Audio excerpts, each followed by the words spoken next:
See, in Pakistan, its history, no leader completes or no PM completes his full term. The reason is the army wants to retain control. It's a democracy in name. Photo ops are done in Islamabad and real decisions are taken in Rawalpindi. There is no dignitary who visits Pakistan and does not visit Rawalpindi because that is where the main decisions are taken. Imran Khan from day one kept saying that the army and me are on the same side, implying that he had decided to toe the line of his masters, to follow the diktat that's given to him. And like all other prime ministers before him, midway through the term, the feeling begins to get in that I am now capable enough of putting the army in its place. I'm capable enough of determining what should be done, especially on matters which concern himself and the army. And that was the takeoff point as far as the decision on the appointment of the ISI chief was concerned. He stepped on wrong toes. In addition, if you look at the last possibly a year and a half since the time the pandemic began, the Pak economy had been going down. Not a single promise made by Imran could be done. His advisors were worthless, with the bargain that it is almost heading into a debt trap. Today, Pakistan is approaching China for a rollover of $4 billion loan. So in that status, somebody has to be the scapegoat. And who better than Imran Khan? And for the opposition to unite, it's not feasible that the opposition would unite without the backing of the army. There are too many differences within the opposition.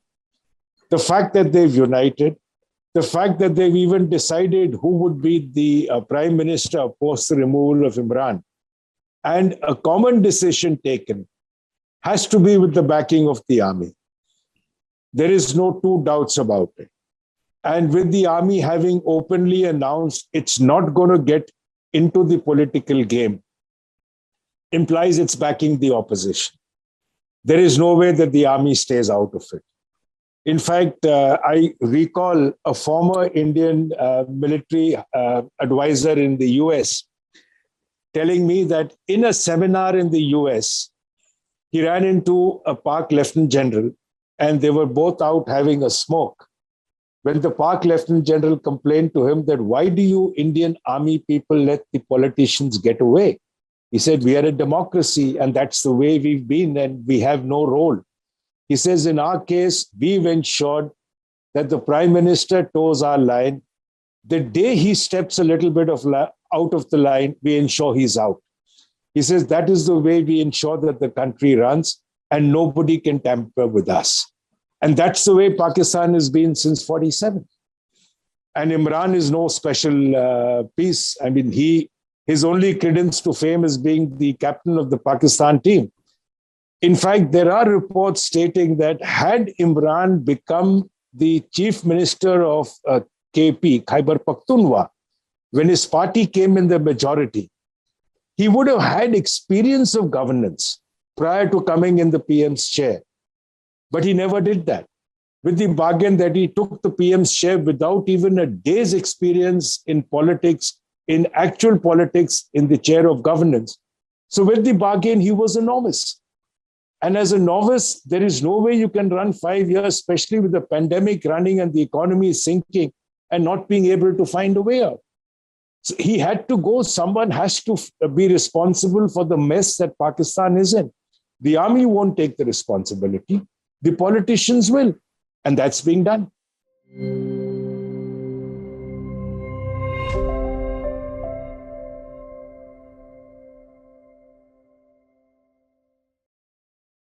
Please remember to subscribe to us and switch on the notifications for this channel. For our other social media links, more content and to support our work, please visit citti.net. Dhanyavad. Namaskar.